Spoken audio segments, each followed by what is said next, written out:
which is why I share my story, because I was in, $250,000 of debt. And Right.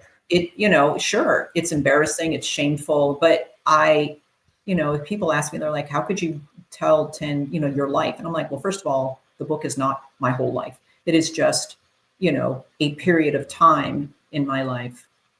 So that's the first. And it was now 20 years ago, but I share it because I just feel like I didn't go through that and then I not share it. I didn't go through that, and it did that nothing comes of it. I want to be able to show other, especially, single moms, because that's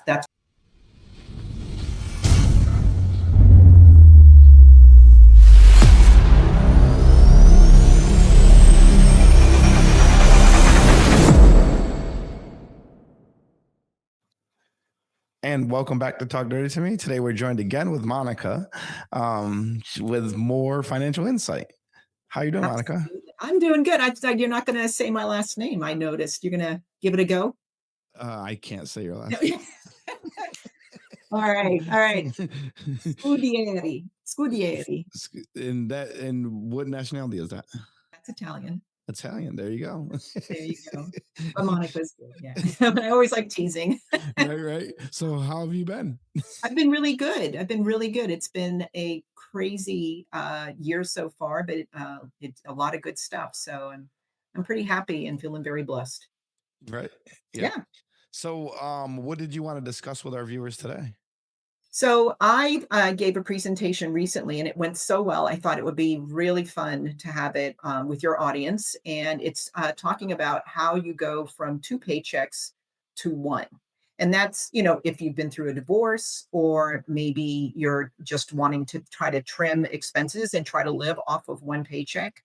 And how do we do that? And so it was a really great conversation, and I think your audience would really enjoy that. Oh yeah, it'd definitely be interesting. I would like to know. So Yeah, been down absolutely. that road. Yes, as have I. So So, we definitely understand. yes. So what do you do? Like what do you do when that happens instead of panic and run? Right, yeah. So for me, because I'm, as you know, a student of the School of Hard Knocks and a graduate, and so for my going from two paychecks to one, and for a period of time, zero paychecks, I went through a divorce. And the divorce, I ended up with the house, but I also ended up with $257,000 of debt. And half of that was the mortgage, the other half was other. And then, the kids, I had my kids were in preschool and elementary school. So then I had one paycheck until the divorce was finalized. And then I had zero because I lost my job and I was unemployed for 9 months. And so that started the quest of learning to manage my money, and how do I build, uh, how do I live with this one paycheck, and how am I going to manage this? What's the key steps to it? Yeah. So now, because I went through that, as you know, I got the book out, but I also do personal finance coaching. And so I teach people, I have a 4-month program, and I teach people how to manage their finances, whether it's two paychecks, one paycheck, no paycheck. But one of the very first things that anyone should do, if you are looking to shore up your spending, is to understand what is important to you. So thinking about what brings you joy. And I know that sounds kind of cheesy, but it's amazing to me when I work with people that we're so busy that we don't take a minute to stop and just think about what am I doing? What actually brings me joy? And to think about one or two or even three things, four things. But and I find that when we stop and think about the things that really bring us joy, like we'll do it right now. What brings you joy? Doing the podcast. This is Doing fun. the podcast. Yes. Yeah, I know you're going to be hanging with your girls later Yep. today. Hang out with the girls, hang out You with the know, kids. Yeah, definitely. so it's, and I know you got your friends, right? Yep. You guys hang out, and Yep. and it's like those are the little things, the little wins that sometimes we overlook or forget. And so that's one of the first things we talk about. Like when I talk to my clients, we don't even talk about money. We are talking about, what brings you joy today? What do you want your life to look like 10, 15, 20 years down the road? Because it's just like going on a road trip. You can't just get in the car and just start driving. You have a start point, you have a direction you're going, you have a place you're going to, a destination. And so just having, just putting it on paper of this is where I am, this is what makes me happy. And then making sure that the next thing is, once you have that, is are you recording? Are you using a budgeting app? And there's a lot of really good ones out there, but are you using a budgeting app or a way to record your cash flow? Cash flow meaning money coming in and the money going out. And I can tell you that if you are not actively recording and putting down where your money is going, you don't know where your money is going, because money is like children. If you don't give it something to do, it gets a little too quiet, and then something is not okay, and they're going to run off and do something that they shouldn't be. Right. So making sure, and I had a single mom that she challenged that statement. And she said, I don't need a budget. I don't need to record what I'm spending because I'm the only person that spends money. It's just me and my child, and they're in elementary school. So I don't need to because I'm the only one that spends money. And my challenge is that you don't. And so she, brought in her statements, and I pulled out opened Excel, and we started recording where she was spending money. And she, in her mind, she was like, well, let's say she makes $1,000 a month. Obviously you cannot live on $1,000 a month, but let's say it's 1,000. In her mind, 500 was going to rent, 300 was to groceries, and 200 was to other. And that added up to her paycheck. And that's why she never had any money. But when we started recording what she was spending money on, actually, she was spending twice as much on dining out. She was spending twice as much on groceries. And that was a real eye opener. So that is the very first thing I would do is I would use YNAB. I would use Monarch. There's a ton of tools out there, budgeting tools. If you Google it, or do an AI search, a whole list will come up, and you can pick one that works for you. Because the best one is the one that works for you, that you're going to use for a long time. Right. And so once you start, there takes courage, right? It takes courage to look at your finances. And I got to tell you, like for my clients, they're terrified. The shame, the guilt, because they know they have debt. They don't know how much, they don't know what the interest rates are. They're not even sure, where their money is going. They don't know what they're spending every month. And that is a very common theme. I know I was that person, which is why I'm such an advocate for personal finance education and why I do this for a living. And so having that understanding of where your money is flowing, and then thinking about what makes you happy, and then challenging, is the spending that I'm doing supporting the things that bring me joy today without sacrificing tomorrow's security? Right. And that becomes a really, really important thing to look at your spending habits, and flow. Now, we're all going to spend money on dumbass shit. Am I allowed to say that? Dumbass shit? Yeah, you can say whatever you want now. Yeah. So yeah, we all have, and I have clients that actually made a category that when they look at their money spending, they're like, oh, that was dumbass shit. And they'll recategorize it to say, hey, this is something I need to pay more attention to. And what I want is my dumbass shit to be either zero or as small a number as possible. And so it's challenging themselves to do it. Now, it's my first time ever having any client have dumbass shit category, but I am so going to leverage it moving forward because it's hilarious to me and a really fun way to kind of, hold yourself accountable, Right. But we all have dumbass shit. I've been doing this for, a very, very long time, and almost 20 years now. And I still go, oh, that was some dumbass shit money I just spent, Right. But the biggest thing is the subscriptions that everybody has. Oh yeah, that is a big one. That so many times that we start doing the analysis and they're like, because I talk about free money versus found money. And found money is exactly what you're talking about. You Right. start analyzing where your money is going. You're like, oof, $20 a month for the last 3 years. What's that all about? Mhm. And so that is found money in your budget when you don't do that. Amazon is another one. It's so easy. Oh, put it in the basket and order it. And so I have clients who they either cut their subscription to Amazon and don't go shop there anymore, or they give themselves a meager budget and that's all they're allowed to spend. Right. And so I mean it's there's no right or wrong to any of it. You just have to know what works for you. I have clients that don't use credit cards because they don't trust themselves since they only use a debit card. And that's Right. cool too. A lot of it is figuring out what makes sense for you. But then, like once you get your money cleaned up and you've got money going to the things that make sense, that is the point that you can think about creating a budget. And a budget is meant, it's just for all the listeners out there, just so we know, because I know there are people that are like, I gotta talk about budgeting when I turn this thing off. Mhm. Well, before you go touching anything, just know that a budget is your friend. If it is something that is making you cringe right now, it's because you're not doing it right. And I know this because I wasn't doing it right. I hated budgeting. I'm like, oh, I'm going to be rice and beans. I'm not going to be having. There's no fun, and that is not true.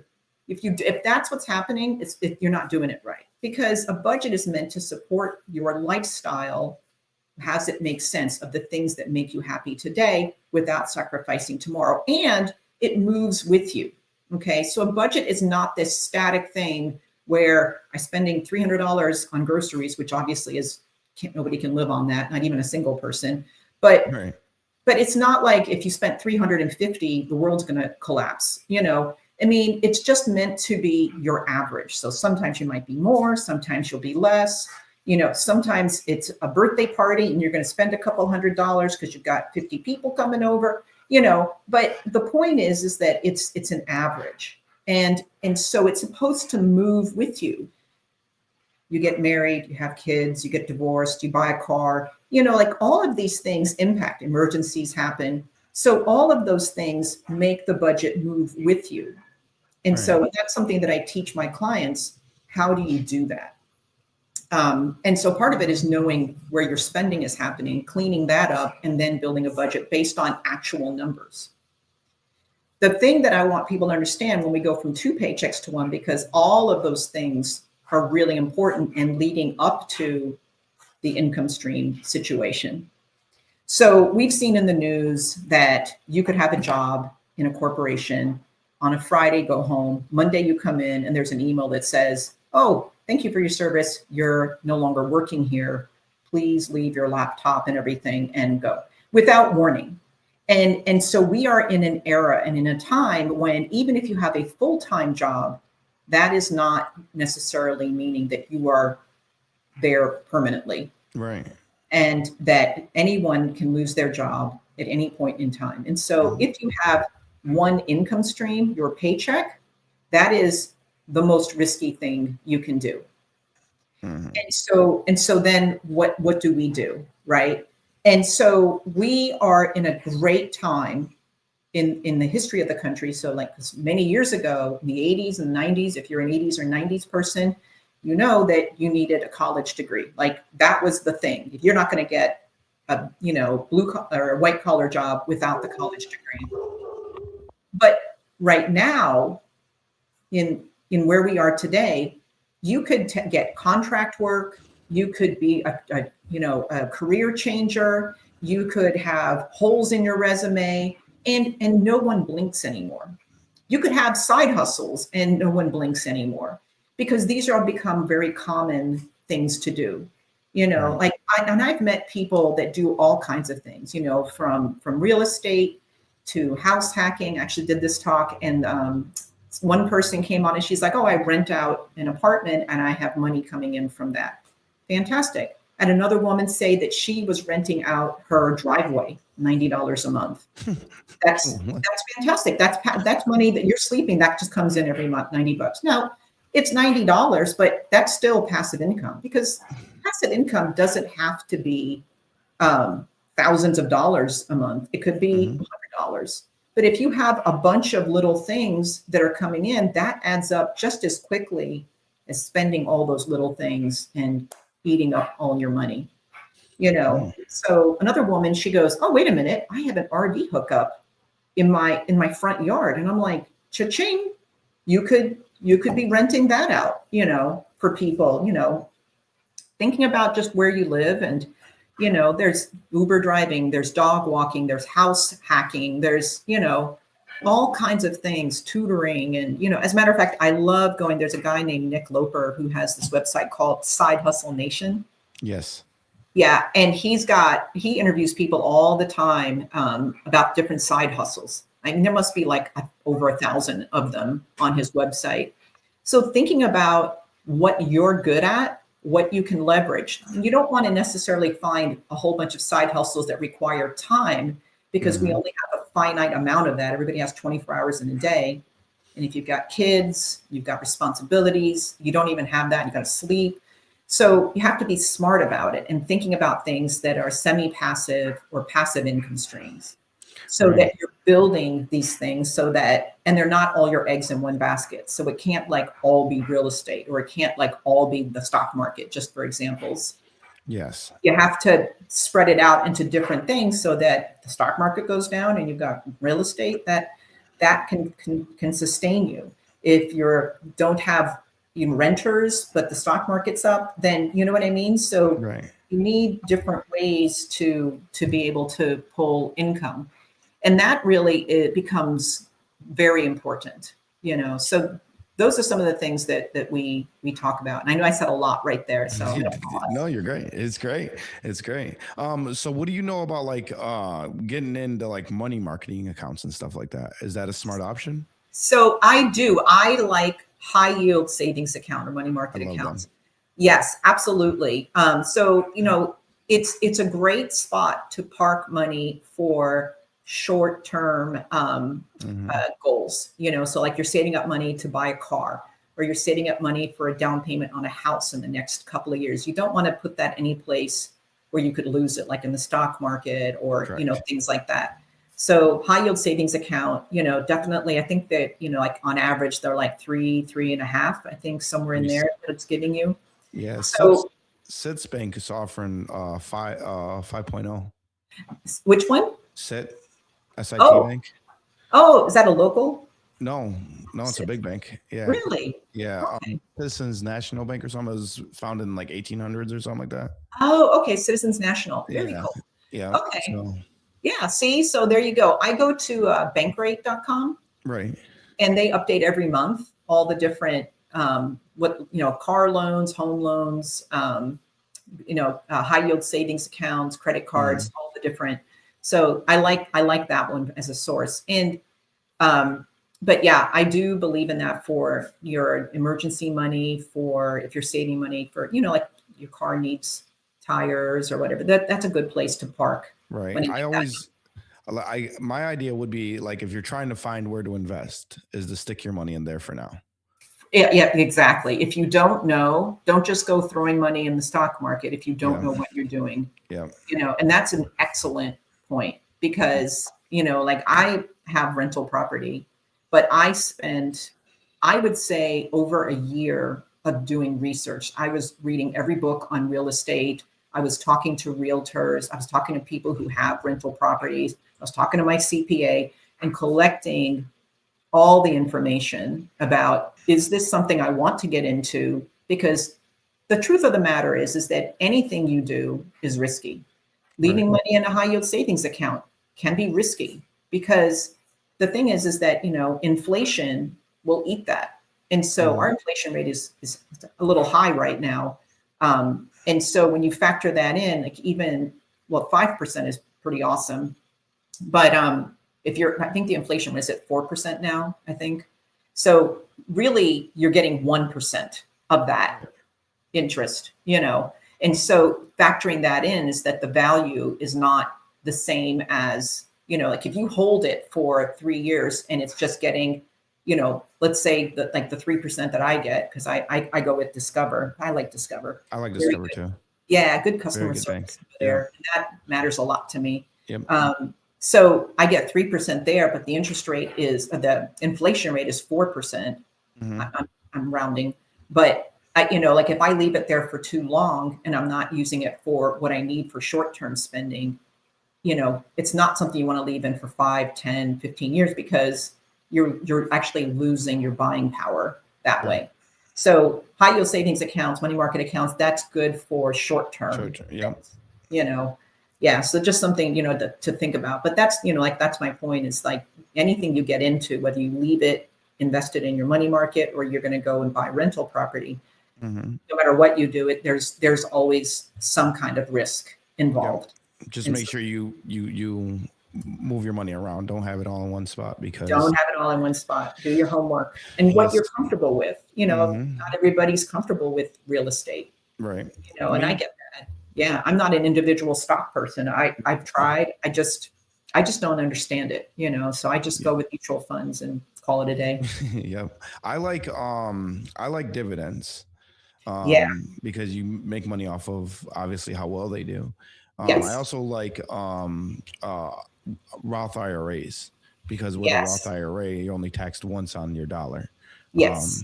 Other ones you're taxed twice on your dollar, which is kind of I don't want to pay taxes twice. So No. And you know what else is a good one? If you have a high deductible health insurance policy, you are eligible to put money in an HSA. And a lot of people don't have never heard of an HSA or don't know what it is. So I'm just going to take a moment and plug what an HSA is. It's a health savings account. And that is different from a flexible spending account because your right. flex spending, whatever money you put in there, you have to spend it that year Hmm. or you lose it. Okay.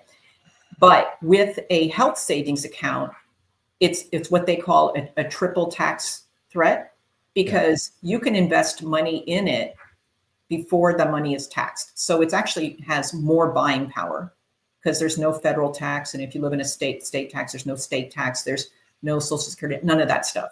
It's just your gross. And then whatever you're putting in your health savings account, it goes Hmm. in and it's smaller tax bill. Their money in your health savings account can be invested in the stock market, in mutual funds, in ETFs, in REITs, whatever, is available, depending on who you park it with. Right. That money that grows is tax free. And when you get your health savings account that comes with a debit card, so you spend it on, doctor appointments or whatever, there's a whole list on the IRS website of what you can spend it on. When you spend that money, it is tax free. Right. So it is a nice little loophole, and this is 2026, so it's $4,400. And if you're above 55 years old, you can add on a catch-up amount of $1,000. So that's $4,400 for a single person. I forget what it is for a family because it's obviously going to be more. But that's a really nice way to because you're going to pay. If you're a healthy person that almost never goes to the doctor, you have no medications or one, Hmm. and this might be a really good way for you to cut your tax bill, set money aside for your health. So, like for me, I like funding it, and then I just invest it for long term, so that when I'm old and gray and I have big expenses, I'm going to use that to help offset the cost of whatever that big expense is. Right. I didn't even know you're allowed to use that because my job offers that. Health Uh, savings? Oh yeah, if you yeah. have a high deductible account. Yeah. Yeah. So when they put money into it themselves too. Yeah, yeah, some companies will do that, Yeah. which is really cool. That's extra. That's like like your bonus, Right. And I didn't Yeah. know you were allowed to spend on anything. Like I thought it's just for the doctor. So it's been sitting there. No. Oh, no, there's a whole list. Like you can buy your aspirin, you can get Band-Aids. Like there was a whole, I mean, like I'd have to go back and look it up, but yeah, if you go to Right. the IRS and say, give me a list of what I can spend my health savings account money on, it'll tell you. I mean, like you can't Mm. do things like massages, which for some people that's kind of important, Yeah. but You ain't buying a but car with it. yeah, no, there's a limit, but I go to the chiropractor once a month And for it's covered. just no, and it's not, Oh, it's not. so some things are not, Right. but if I have a dental and let's say I have a root canal, it'll cover any dental stuff. Really? Yeah. That's really cool. Yeah. And it's tax-free money. Now I you're didn't know capped. that. Oh I yeah, yeah. I didn't know That's you're allowed to use it for dental. Yeah, yeah, dental, eyes, health. I mean, yeah, there's a whole list. There's, I don't know, Right. like a couple of dozen things. The stuff that my daughter was reading it, and I was like, "Ooh, I didn't know you could spend it on that." I Like didn't. that's I thought it was just medical, like, because like my insurance is two different insurances. I got my medical insurance and my dental insurance. So I thought it was along the lines of my medical. Yeah, no, no. I think but yeah, if you go to the IRS, it'll give you a whole list of stuff, Right. and yeah, it'll because it updates too. Like this year, they updated the law so that on the federal level, so that if you want to use direct care or concierge Mhm. doctors, they have a monthly subscription style. So concierge, no insurance, or they'll give you the bill and then you can go to your insurance and see what they will pay. Mhm. But you just pay a monthly fee for concierge. And then direct care, slightly different, where they do leverage your insurance where possible, but you still pay the monthly subscription. Right. And so what they do now is your HSA, you can spend up to $150 a month for that subscription for a doctor, for a primary care physician. Right. I And didn't that, know. I yeah, didn't. and that's a pretty cool thing. That's a recent thing that's come up, Right. like within the last few months. That's a new law. Right. And so, I'm gonna have to contact you when I renew my medical. yeah, Hopefully. yeah, let's do it. Let's do You it. know a lot Yeah. about that. I just like, okay, pick this, pick this, pick this. All right, good go. Well, and a friend of mine, he's over in Tennessee. He was telling me that the concierge thing, that's a really cool benefit that you can spend up to $150 to offset or pay that subscription.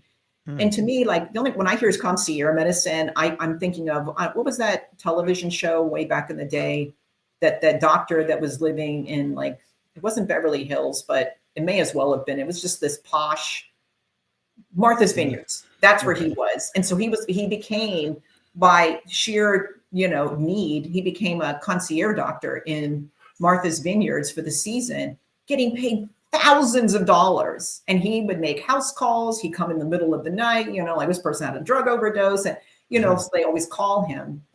And I'm like, concierge sounds really expensive.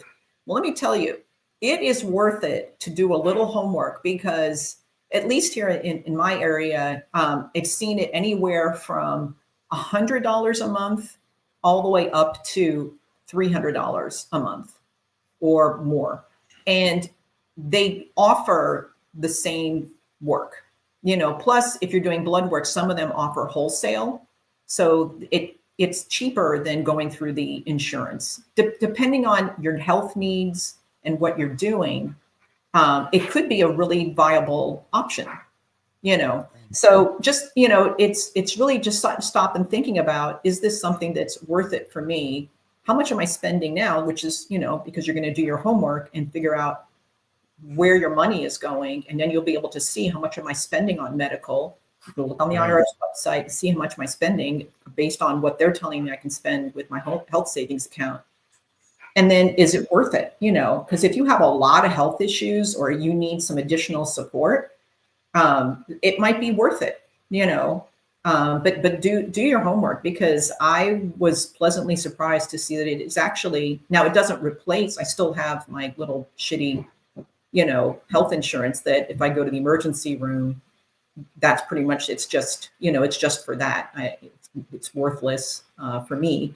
but because it's cheaper to pay out of pocket for, so far, for everything I need, it's cheaper to pay out of pocket. I almost never use my health insurance Yep. anymore because it's so shitty and expensive.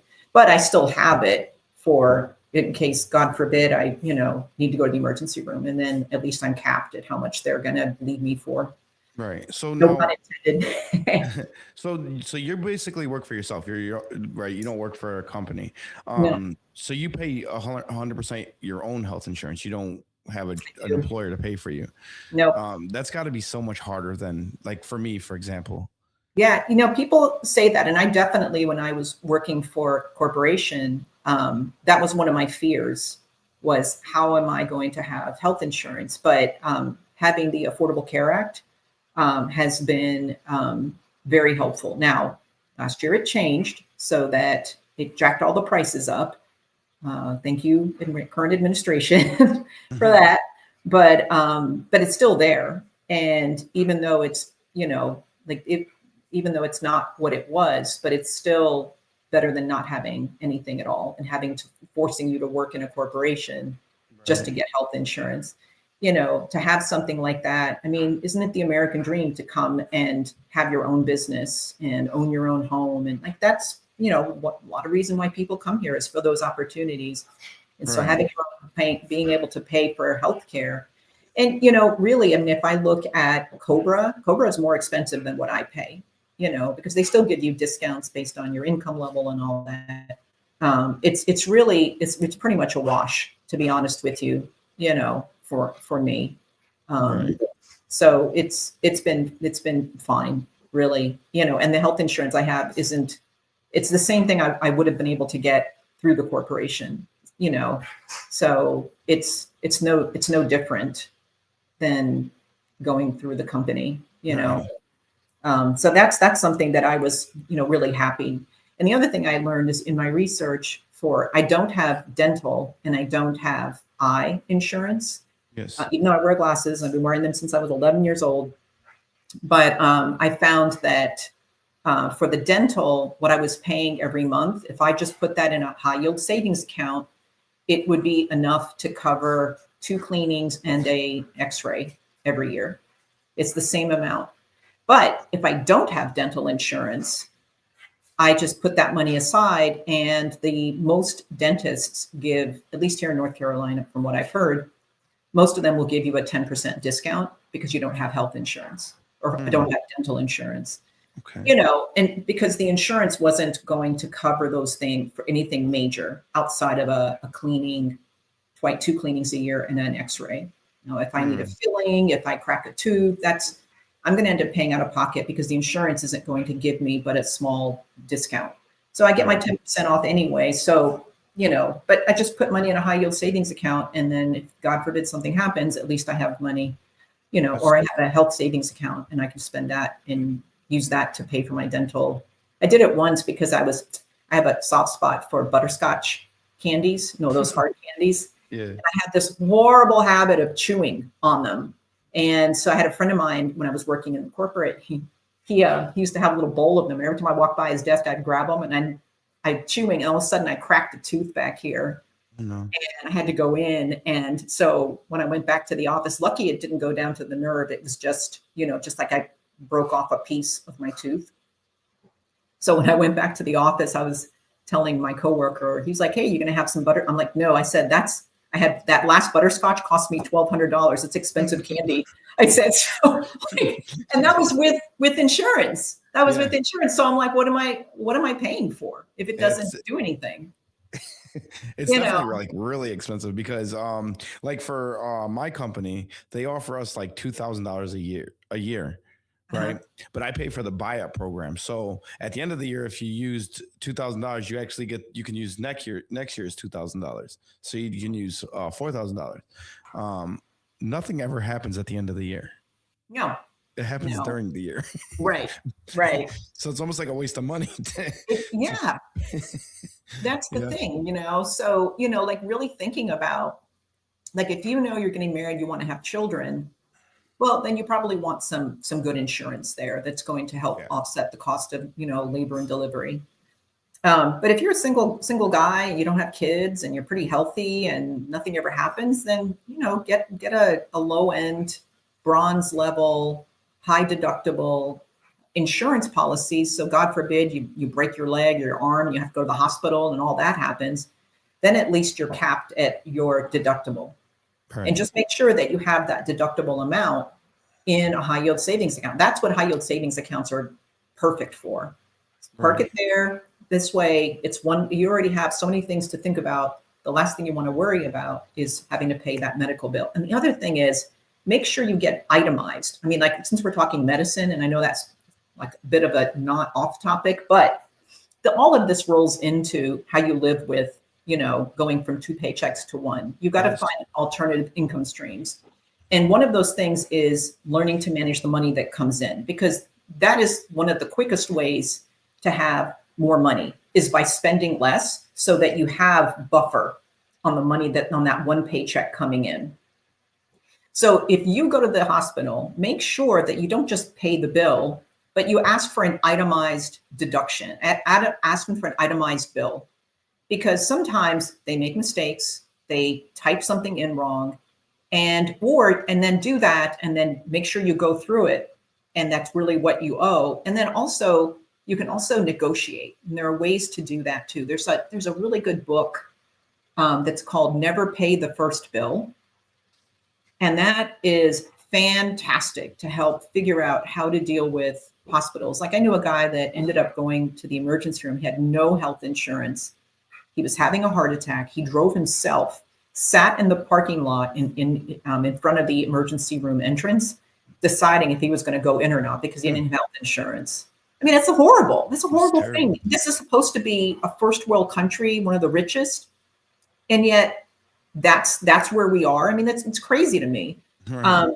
So he ends up going in, and he came out. Now this is a long time ago, but he came out with $100,000 bill, which he didn't have that money to pay it. And so he worked it out where I think he paid them $100 a month. He's like, I'll be dead before I even get to 20,000, because he was older guy.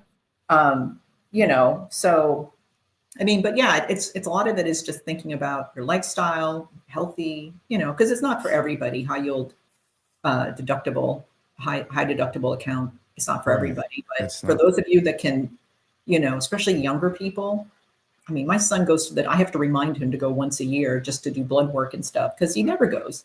He's never sick, Right. So he's good for a high deductible and open up a health savings account and just park that money and let it grow for the next 10, 20 years.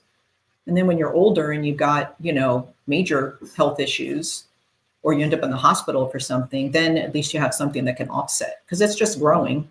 It's just Right. sitting there to invest it. Remember to invest. That's the other thing. When we talk about free money, when you talk about your company, like companies will, there's a benefits package. Go through the benefits package, collect all that free money. If you're walking down the road and you see $100, are you going to walk by and just let it sit there? No, you're going to pick that up. Mm-hmm. It's somebody's. Look around, see if you can find who owns it. But if it's not, then you're going to still take it. Just let it sit there. Somebody's going to pick it up. It's the same thing. That's free money. It's just like with, these benefits packages.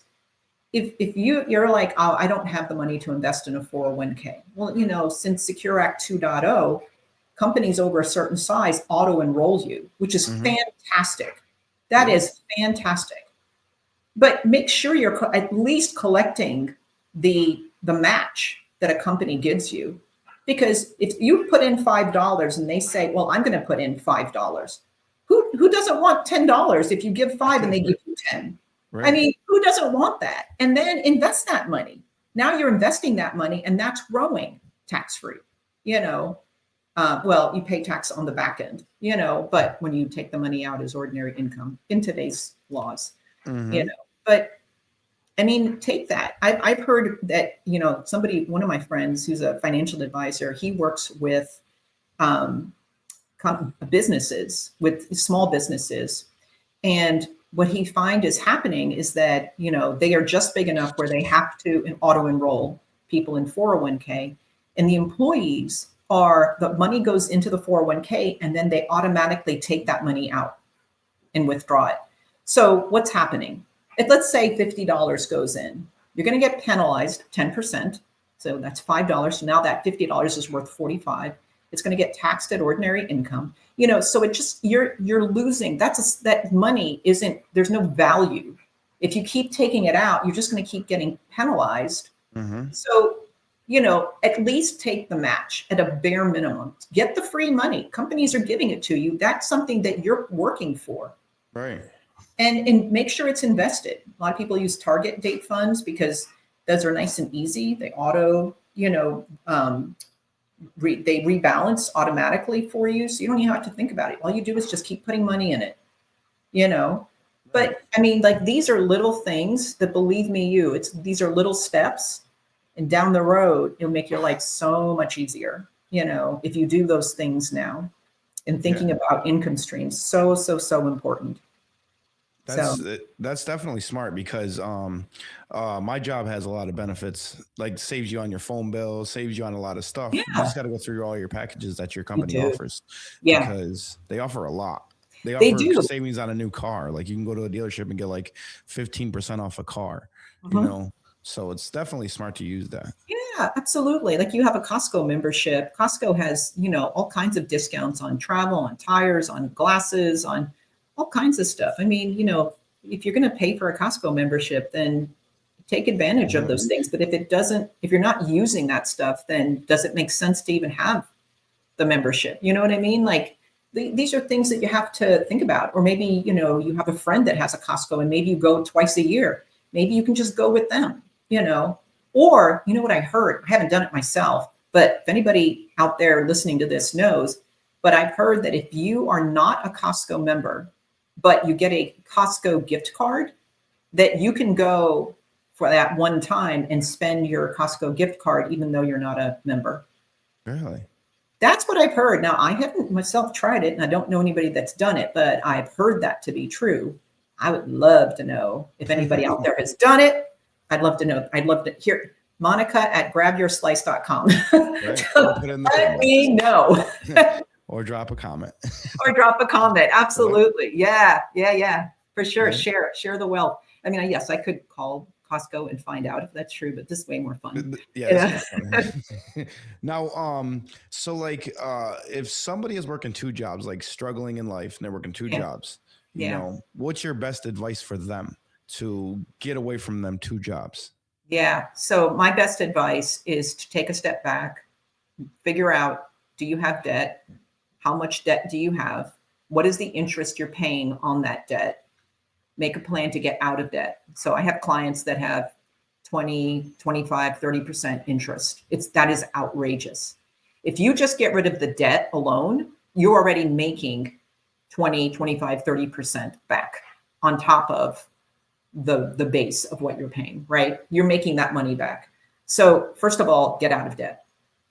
If you are underwater on your car, get yourself a smaller car if possible. I know car costs are crazy, but I would say find a more economical car. A Honda Civic isn't the most sexy thing, but it is practical. Toyota, anything. These are practical cars that will last you 200, 300,000 miles. Just do that for a while. Going out to eat, honestly, not even worth it really, because you could probably make something equally as good or better at home. And so doing those things, and then as you control your spending, the money that you're getting from your second job, start socking that away into a separate account that is outside of your monthly spending. So you don't, it's like you can get to it, but not so easily. So it's in a different bank almost, maybe a different bank. That's what I do. I put it in a Right. different bank. So I can transfer it, but it's going to, there's going to be a 3-day business delay, so I have to really think about it. So it's just there growing.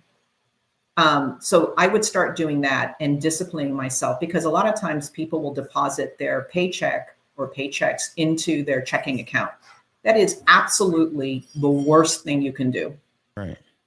So if you're one of those people that's doing that, right away, start taking your paycheck and put it into a high yield savings account. Redirect it to a high yield savings account. When you pay your bills, that's what you transfer into your checking account. Hmm. Make it so that you have to put some effort. So, do that so that it really forces you to pay attention to how much are you really spending, in Right. addition to tracking your spending. But the other thing is if you have your whole paycheck going into your checking account and you're carrying around your debit card and that gets stolen, which I know people that's happened to them, they take all the money that's in there. So your whole paycheck is now gone.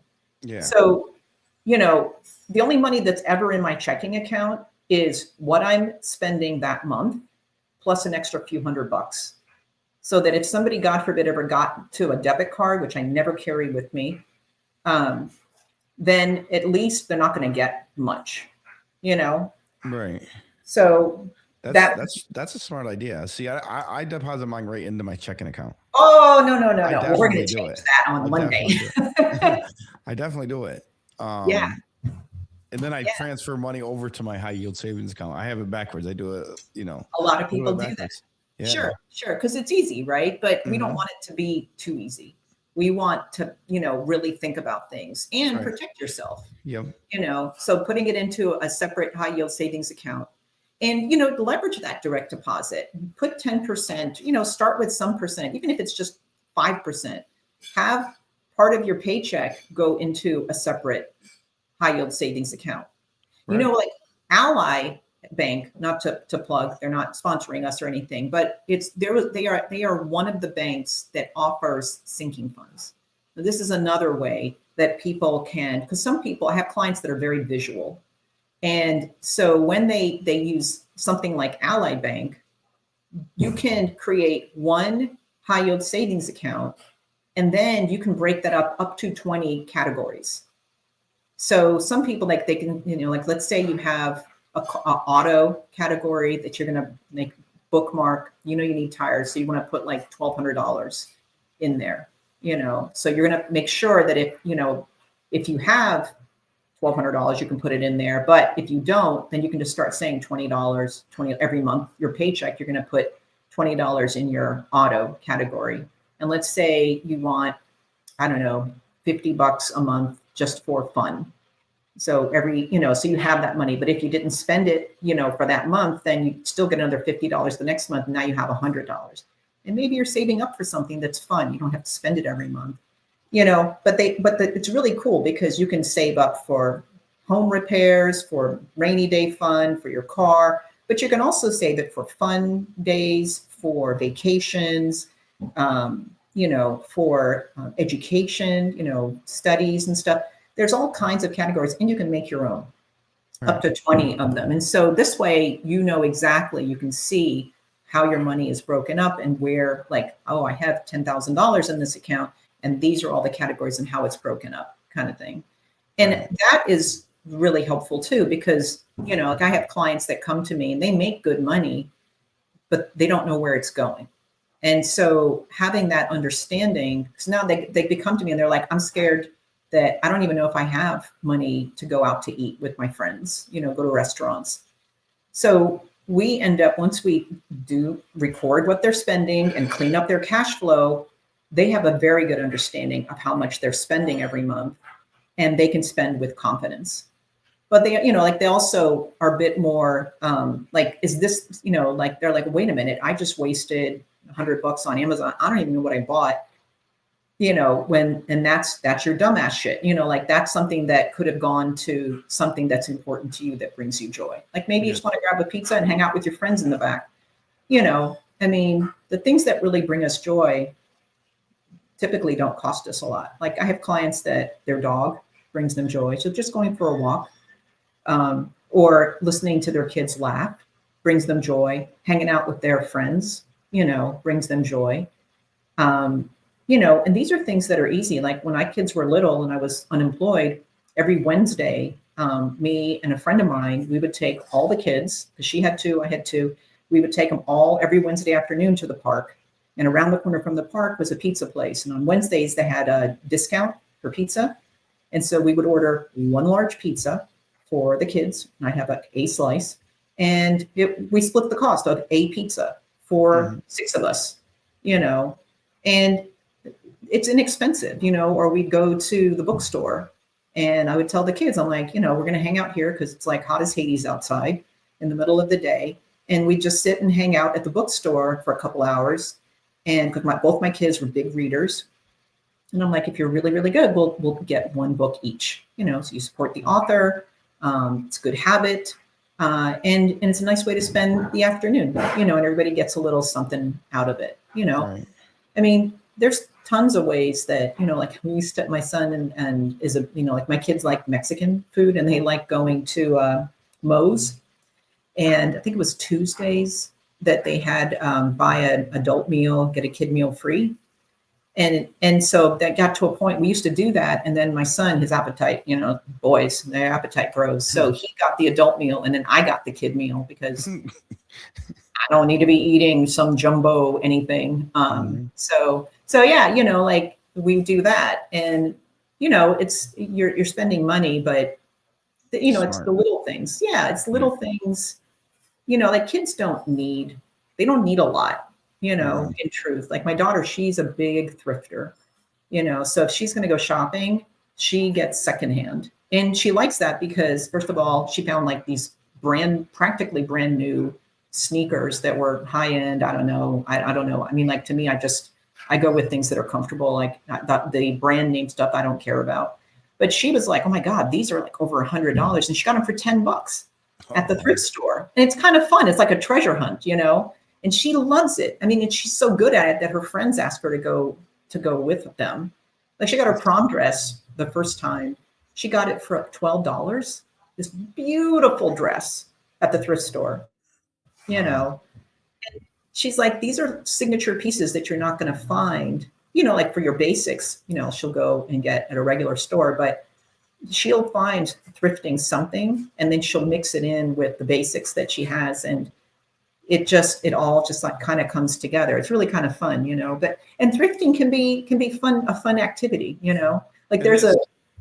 And a right. cheap activity. Yep. Yeah, and a cheap activity. As a matter of fact, I saw this mother and adult son who went to a thrift store, and they play this game where they they have to, like, let's say it's the mom's turn, and so she's going to walk down the aisle. You can try this with the kids, and they can get something for you. So you're going to walk down the aisle of the men's shirts, okay, Right. and you're going to put your hand out, and you're going to close your eyes, and you're just going to keep walking until they say stop. And then whatever you're touching, you're buying that to put it on, Hmm. right? And you're going to wear that for the day kind of thing.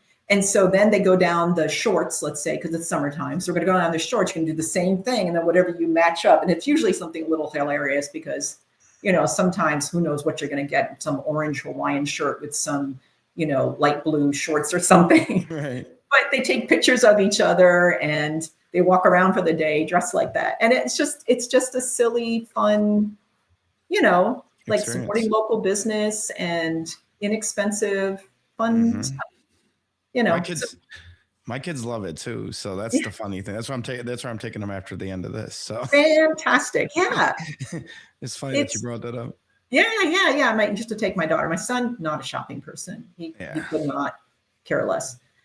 So if I get him to go at all, I keep him in the dressing room and just keep handing him stuff. All right. So I got a question for you. Have you ever heard of the app called Acorn? Yes. What's your thoughts behind it? I think it's great. I think it's like a lot of tools. I think if it helps for you to discipline yourself, it will add up quickly. And I think it's a great tool to show kids how quickly money can accumulate. It Hmm. can accumulate in little ways because people are like, oh, well, that's only $5 here or a few pennies here or whatever. But, just like you're spending, on a Happy Meal or whatnot, if you keep doing that, that's going to add up to some real money. But if you're putting that money aside and, saving it, that's going to accumulate also just Right. as quickly. So yeah, I'm Did a you, fan of did you Acorn. see that it offers like trading on it too? I heard that. Yeah. Yes. I don't use it, but I heard that they have moved into that space. Yes. So And I think that's it's some fantastic. right. That's something I've been looking into because I want to see if it'd be worth it because they split your trading in it. Uh-huh. Like they'll do like certain tradings, like you can buy some stocks, some NTFs and stuff like that, and they'll set it up for you. Like a percentage of your money goes into that, Yeah. and they And let move your the money kids, around. yeah, and you can let the kids pick the companies that they like. Hmm. Like if they are big Nike shoe people, then they can buy a piece of the company. Right. Yeah, definitely. And or Coca-Cola or like whatever the kids are into. Um, I think it's fun, and it's for them to understand that you are now an owner of that company. Right. You Yeah, know, that's something that's really interesting. Yeah, so I was I actually downloaded it. I was like, I don't know, man, because it was something more for kids. And I yes, was like, uh, let me check it out. because everybody's Yeah. talking about it.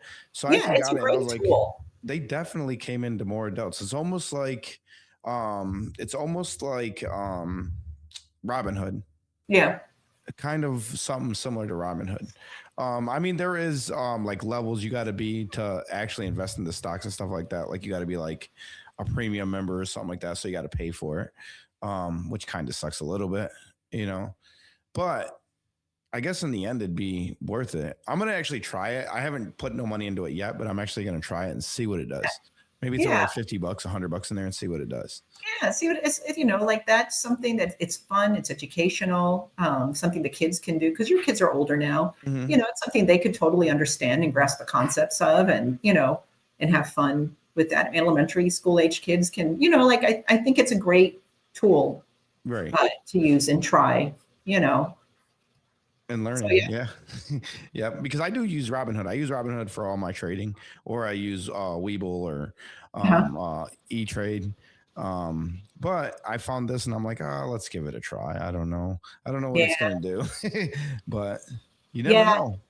I tried the individual stock uh, trading, but I just have a hard time understanding uh, how to read their statements Hmm. and understand. I don't do that anymore. I sold all of that and So what kind re- of trading were you looking to do? Were you looking to do more long term or short term day trade? no, long term. You were Yeah, like, no, what I'm are not you doing. doing? I don't have the discipline for day trading. No, Yeah, but yeah, no, because long term. day Like trading the is only thing I kept, and it's not even an individual stock, was I bought like I don't know 2 shares of Berkshire Hathaway. mhm.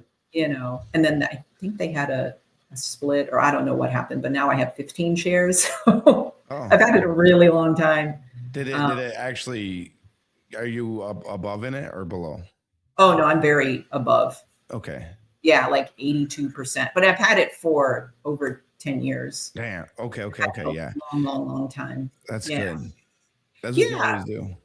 Yeah. But it's a sentimental, it was like a little experiment and it's just become very sentimental to me. So now because it's not a lot of money. I put barely any into it and it just keeps, Going it up. keeps growing Hmm. but I just let it hang out. Maybe if you hit like a few million, then Well, yeah, then it'd be, yeah, for sure. Right. Woo! vacation. Yeah. Right.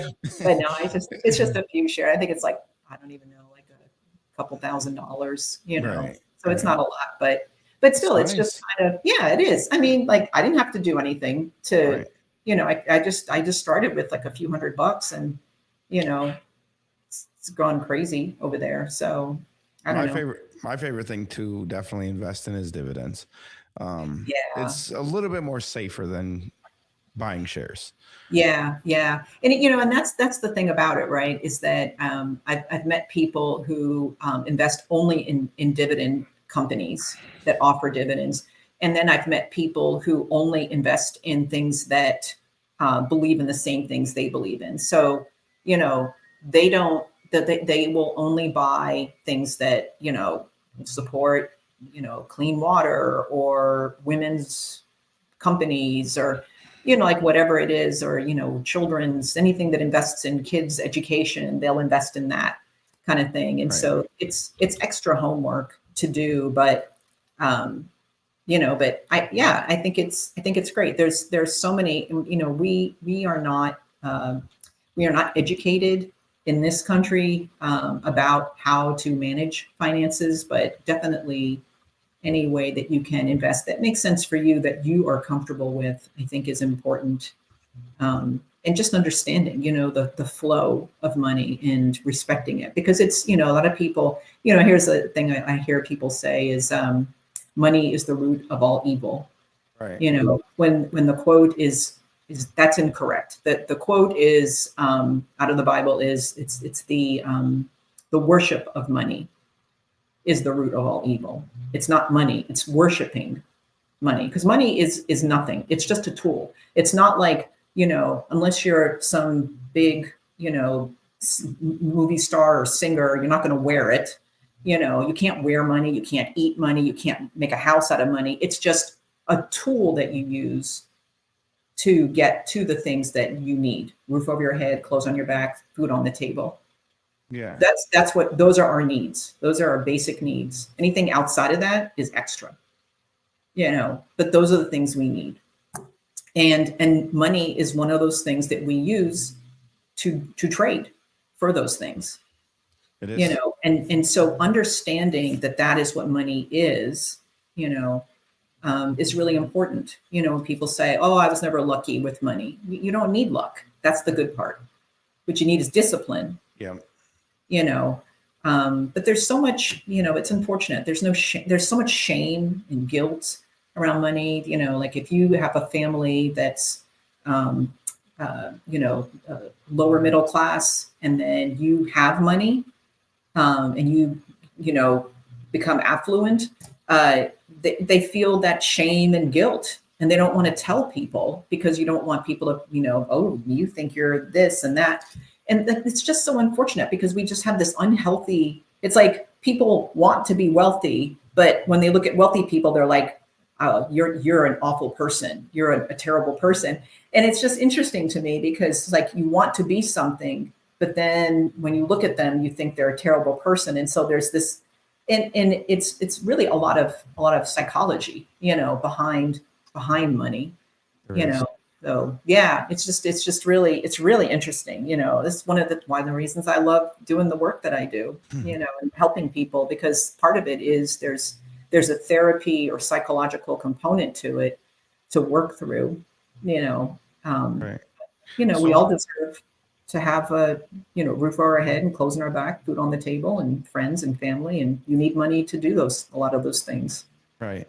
So there's a lot of people that get embarrassed by like debts that they have, like Yeah. for example, a repoed car or something like that, and they Yeah. don't want like to show you, hey, this is my debt, Right. because they're embarrassed by that. You shouldn't be embarrassed by it. I No. mean, in the Millions. end, Millions of yeah, people have debt. yeah, Very common. yeah, Repo cars, repossessed homes. It happens.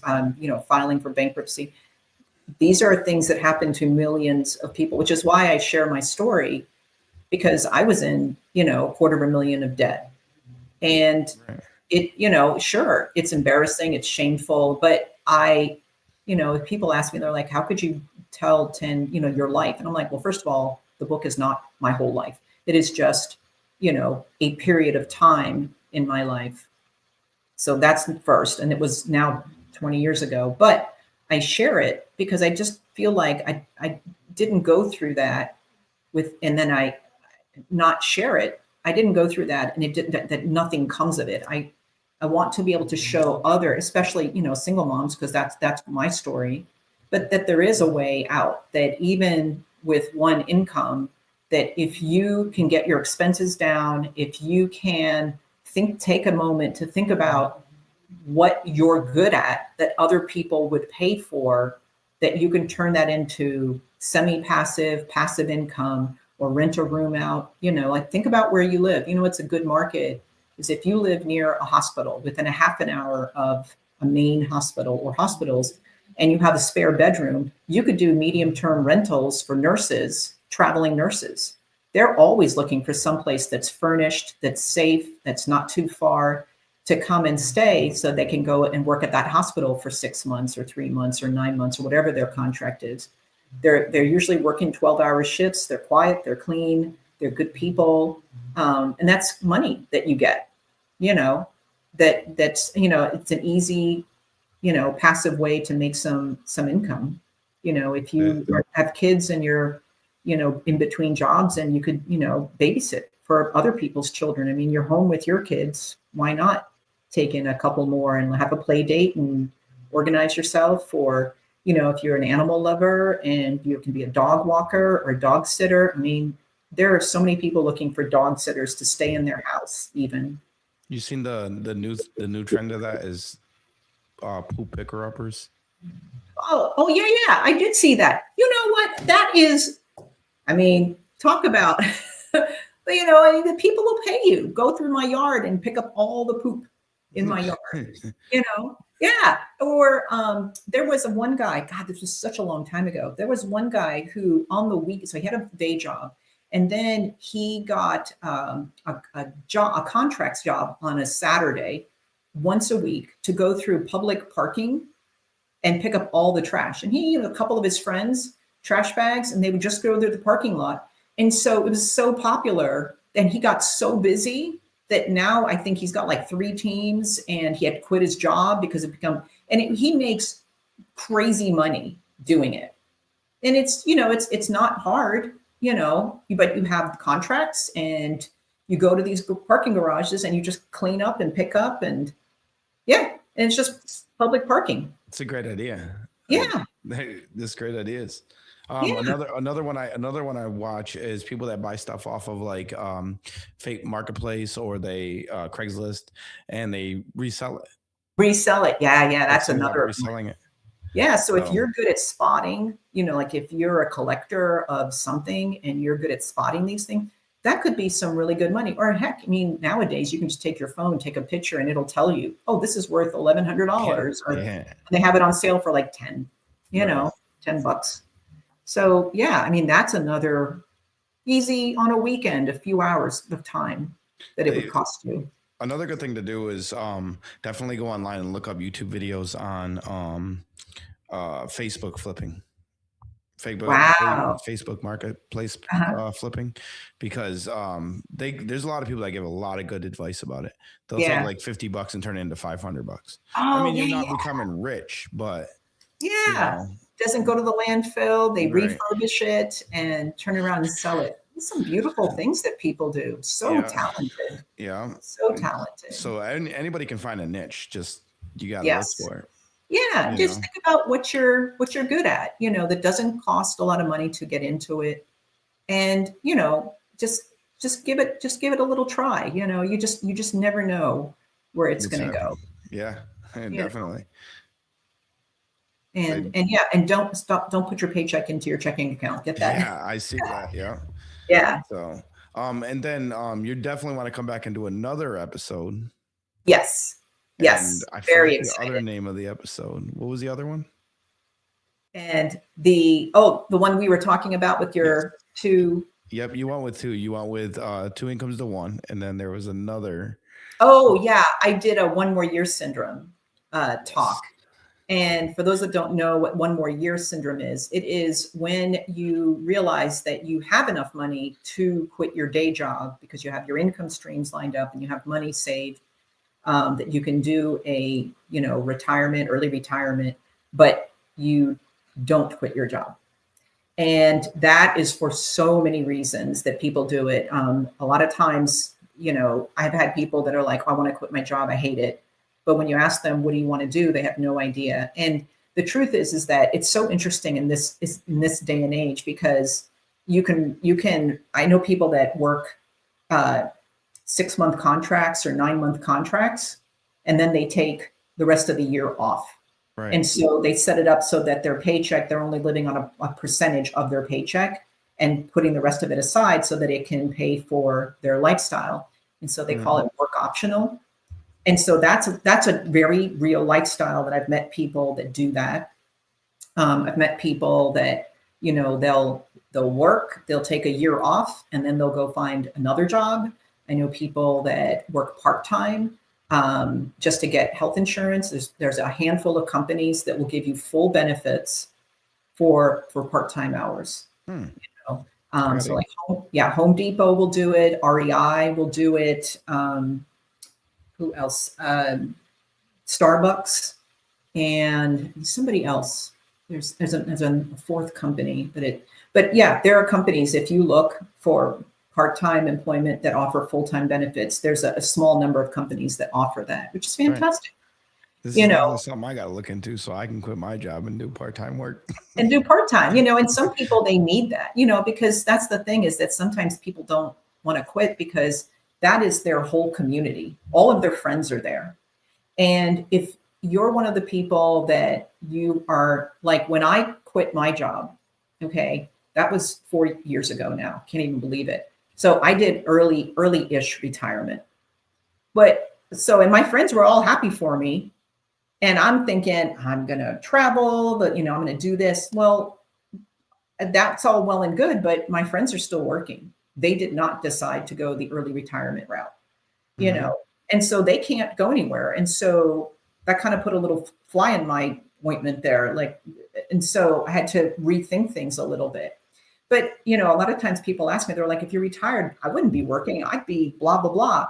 But the truth of the matter is that you need purpose. So even when you quit your job, there's a difference between running away from something and running towards something. Right. And when we move into retirement, because people, we're living longer than ever, we're healthy, you have your go-go years and then your no-go years. And so, you want to make sure that you've got something, that some purpose, something that you're going toward. And so for like me, that I do personal finance coaching, and I also do the books, and I partner with financial advisors, and I, partner with small businesses to offer coaching as a benefit. But those are things that matter to me, So my only rule in retirement, even though I'm working, is that it has to be fun. And if it's not fun and it starts to feel like work, well, then I'm not going to do it. Right. And but like you have to take, so while you're working, give yourself an on-ramp and a running start, and try different things while you're still working. You have your community of, if I wasn't at this paycheck, what would I be doing with my time? And a lot of people don't think about that, but that's something to think about. If I wasn't working, what would I be doing? Maybe you're volunteering at your church and handing out food to the homeless. Maybe you want to start working with kids, or you want to volunteer, or you want to work part-time, or you want to learn a new skill and make cakes. I mean, but whatever it is, start doing those things now, because maybe the idea sounds great, but doing it will tell you if you really want that for your life. Right. And think about that. It's just like with parents, when your kids are home, it's hard to think that, they're not going to be around one day, but one day they're going to move away. And so when they're in middle school, you need to start thinking about what you're going to be doing when you get that time back, and start putting that in, in your life, so that when they leave, there isn't this huge gaping hole left where you used to spend all your time with the kids, running them around and, going to sports and activities and dinners, and they're gone and then the house is quiet. You need something to go to. Yeah. It's kind of the same idea. It's really things that we just don't think about. That sounds really, definitely a really good idea. So Mm-hmm. in the next episode, you want to do how to retire in a year? No. Yeah. 1 year syndrome. Yeah. I'm going to give you all these ideas of why you're not going to quit your job, But here's the thing, and this is, like I know we've been talking for a while, but I will tell a story that I told the audience, and this is something that I think will tie it all together. Right? Is that I had this friend named TJ, right? And TJ's younger than me. And he called me kiddo all the time, mostly because he's kind of like that little brother personality where he like teasing you all the time. And so he called me kiddo, which he knew that, like, stop calling me kiddo. And then we used to have these really ridiculous arguments about which was better, Apple phones or iPhones or the Samsung phones. And he'd always he'd send me articles about why my phone sucked and his was great, kind of thing. So I went through a tough year, and he was living on the West Coast and I'm here on the East Coast. And he goes, why don't I come out and I'll come out and I'll help you with the new alarm system, get you a new phone, and, all of those things. And I'm like, coming from the West Coast, you don't need to do that. And he used to say, he goes, Monica, he goes, flying is, you're not, we are actually closer than you think, even though it's 3 time zones away. But he goes, really, an airplane is nothing more than a glorified bus in the air. That's all it is, And so he came out, him and my daughter spent time putting the new alarm system in. He complained because he said it would have taken an hour if I had an iPhone, but instead I have this crappy Samsung phone. But so anyways, we hung out, the kids had a great time with him. And then we, like all 4 of us, we go to dinner, and he says to the kids, he goes, what are you guys having for dinner? And my son's like, I don't know. He goes, I'm trying to decide between the chicken or the pasta. And he goes, well, just order both. And my son, he looks at me And he's like, he goes, don't look at your mom. And he's like, and he looks at me and he goes, don't worry about your mom. She's ordering a margarita. Don't worry about your mom. And he goes, look, let me, because put your menus down. He goes, in life, there are and days and there are or days. He goes, and the truth of the matter is that as you grow up, you're going to find that as an adult, you're going to have a lot of or days because we are to be responsible, right? Am I going to go to work or am I going to, go play hooky and go karting all day? We have to make decisions. He goes, but today is an and day. He goes, and it's our responsibility to make sure that we add as many and days as possible. So you should order both, because it's an and day and this is all we're going to do. And I like sharing that story because I think that whether you're in your earning years of life and working toward retirement, or you're in retirement, or you're in that in between phase of trying to figure out if I'm going to quit in at one more year, I think that the most important thing is to remember to add in as many and days, because the truth of the matter is that we as humans, we are not here for a very long period of time. And I like sharing that story because TJ used to say a lot of really cool things, as much as he would get on the nerves about stuff. And we'd known each other we had long time friends. And we used to talk almost every single day. And then one day he did not answer the phone. And it turned out that he had had an aneurysm at work at a client site and passed away at 50 years old. And this is somebody who was very healthy. He was incredibly social. He had the biggest heart of anyone I knew. And he grabbed life by the balls. I mean, he was like, we're going to go here. We're going to do this. Let's go, And I share that story because it is our responsibility to remember the and days and to add in as many as we can. We have or days because we have to be responsible, but think about adding those and days. So, yeah. And I love hearing that story. Yeah. That's a great story.